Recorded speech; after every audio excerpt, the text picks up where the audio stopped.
लोकसभा चुनाव के बीच ममता बनर्जी सरकार की बढ़ गई हैं अब घोटाले को लेकर और भी ज्यादा मुश्किलें। जी हां, आप देख रहे हैं द न्यूज और मैं हूं आपके साथ शेरिन। जहां एक तरफ पश्चिम बंगाल को लगातार नई नई स्कीम से लेकर तमाम बड़े दावे और वादे करती हुई दिखाई दे रही हैं ममता बनर्जी, तो वहीं दूसरी तरफ कोयला घोटाले की वजह से अब ममता बनर्जी सरकार की बढ़ने वाली है मुश्किलें। जी हां, दरअसल पश्चिम बंगाल में हुए करोड़ों के घोटाले को लेकर एक बड़ा मामला सामने आया है। दरअसल आपके लिए बता दें कि कोयला घोटाले के एक संदिग्ध आरोपी ने आज सीबीआई अदालत में आत्मसमर्पण कर दिया है। और आपके लिए बता दें कि आज जिस आरोपी ने किया है आत्मसमर्पण, वो है टीएमसी के बड़े नेताओं का काफी ज्यादा करीबी और कुछ दिनों से चल रहा था फरार, और अब जाकर जो है उसने सीबीआई के सामने आत्मसमर्पण कर दिया है। दरअसल आपके लिए बता दें कि पश्चिम बंगाल के आसनसोल के बाद कुस्तोन तेरिया और कजोरा क्षेत्र में Eastern Coal Field, Durgapur, Purulia, Bankura की कोयला खदानों से कोयला की तस्करी की गई थी और काफी ज्यादा करोड़ों का घोटाला जो है वो किया गया था, जिस मामले में पहले से ही ईडी और सीबीआई जांच कर रही हैं। और उस पूरे मामले पर जो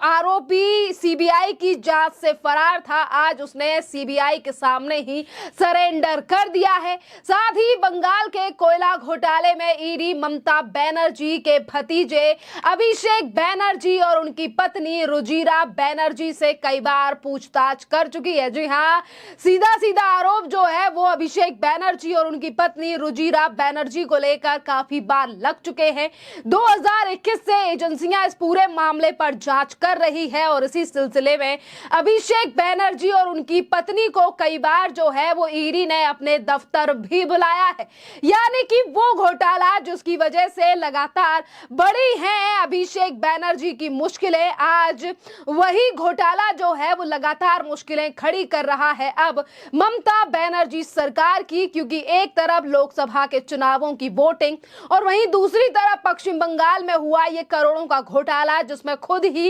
एक आरोपी ने सीबीआई अदालत में आज जो है आत्मसमर्पण कर दिया है। दरअसल आपके लिए बता दें कि इस पूरे मामले के मुख्य आरोपी जो है वो अनूप माझी को बताया जाता है और अनूप माझी के ऊपर जो है वो कई बार जांच भी बैठी है और इनसे पूछताछ की शुरुआत जो है वो 2021 30 मार्च को जो है वो सीबीआई ने अपने दफ्तर बुलाया था अनूप माझी उर्फ लाला को, और कई सारी चीजें जो हैं वो पूछताछ में निकलकर सामने आई थी। और उसके बाद अनूप माझी जो है वो सीबीआई की नजरों से फरार हो गया, पर आज उसी व्यक्ति ने सीबीआई के सामने जाकर आत्मसमर्पण किया है। पर आपके लिए बता दें कि जहां एक तरफ सीबीआई की अदालत में इस आरोपी यानी कि अनूप माझी ने वहां जाकर आत्मसमर्पण किया है, पर वहीं दूसरी तरफ कोर्ट ने जो है वो गिरफ्तार ना करते हुए अनूप माझी को तुरंत ही जो है वो 10,000 रुपए के मुचलके पर जो है वो आज जमानत दे दी। और साथ ही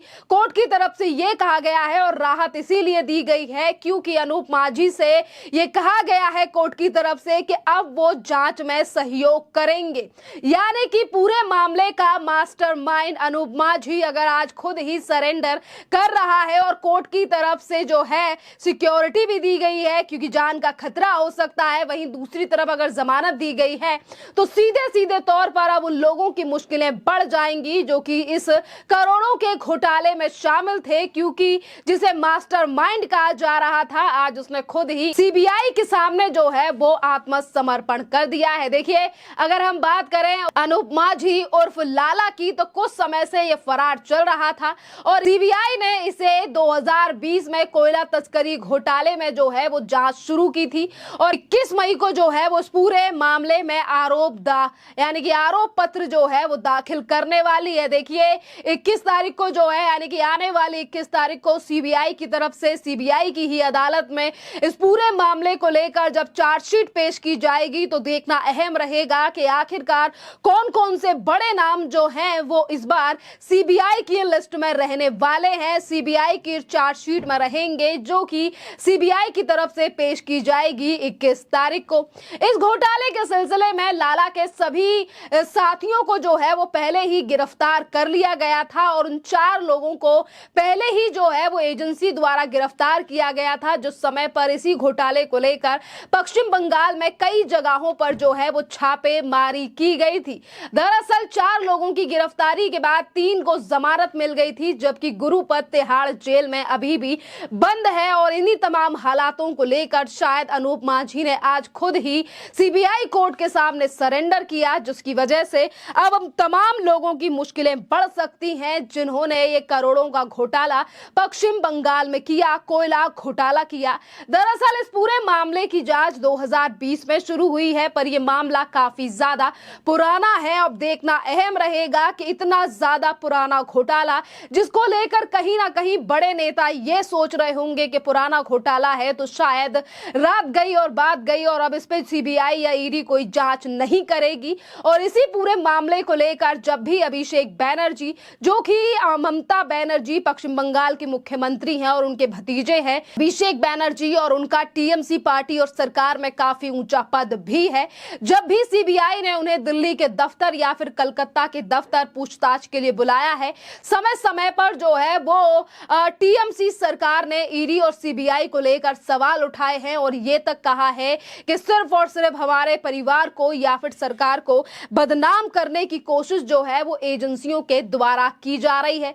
एक समय ऐसा है कि जब ममता बनर्जी लगातार लोगों से नए नए वादे कर रही हैं कि पश्चिम बंगाल में सिर्फ ममता बनर्जी की सरकार ही विकास कर सकती है, क्योंकि देखिए आज बेशक लोकसभा के चुनाव चल रहे हैं, पर अब पश्चिम बंगाल में 2 साल बाद फिर एक बार जो है वो विधानसभा के चुनाव होने हैं। ममता बनर्जी लगातार लोगों का विश्वास जीतने की कोशिश कर रही हैं, पर इसी बीच एक के बाद एक जो घोटाले सामने आ रहे हैं और सच्चाई सामने आ रही है, इससे लग रहा है कि कहीं ना कहीं ममता बनर्जी का ग्राफ जो है वो पश्चिम बंगाल में नीचे गिर सकता है, चाहे फिर वो टीएमसी के नेता कार्यकर्ताओं के द्वारा वोटर्स को धमकी देना हो, उनके घर में चीजों की तोड़फोड़ करनी हो, या फिर पिछले ही दिनों सामने आया संदेश खाली का मामला हो, जिसमें ममता बनर्जी के ही पार्टी के नेता यानी कि किस तरीके से शेख शाहजहां जैसे नेताओं ने जो है वो महिलाओं के साथ बदसलूकी की हो, या फिर हो शिक्षा भर्ती घोटाला, जिसमें करोड़ों रुपए की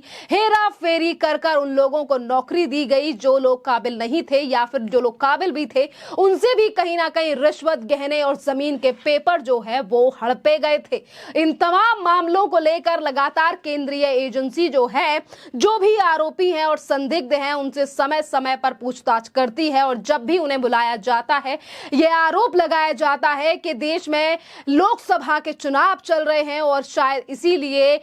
मोदी सरकार जो है वो ईडी सीबीआई का इस्तेमाल कर रही है। पर आज सवाल ये भी उठता है कि जब ईडी सीबीआई जांच कर रही है या फिर किसी से भी पूछताछ की जा रही है, तो किसी का बिना सबूत के अभी तक किसी की भी गिरफ्तारी नहीं की गई है, और जब भी सबूत मिला है तभी विपक्ष की तरफ से चुप्पी साध ली गई है ईडी सीबीआई की कार्रवाई को लेकर। अब देखना अहम रहेगा कि एक तरफ ममता बनर्जी के वादे और तमाम बड़ी स्कीमों को लेकर जनता को लुभावने वादे दिए जा रहे हैं, और वहीं दूसरी तरफ बड़े बड़े घोटाले जो हैं वो पश्चिम बंगाल से ही सामने आ रहे हैं। 4 जून को आने वाला है रिजल्ट, देखना अहम रहेगा कि किसका पाला रहता है भारी, या फिर 4 जून के बाद भी फिर एक बार उठाए जाएंगे ईडी सीबीआई को लेकर सवाल कि देश में तो लोकतंत्र ही नहीं बचा, इसीलिए ईडी सीबीआई ये सब कर रही है, जैसा कि विपक्ष लगातार ये बातें दोहराता हुआ नजर आता है। खैर, इस पूरे मामले पर आप लोगों की जो भी राय हो,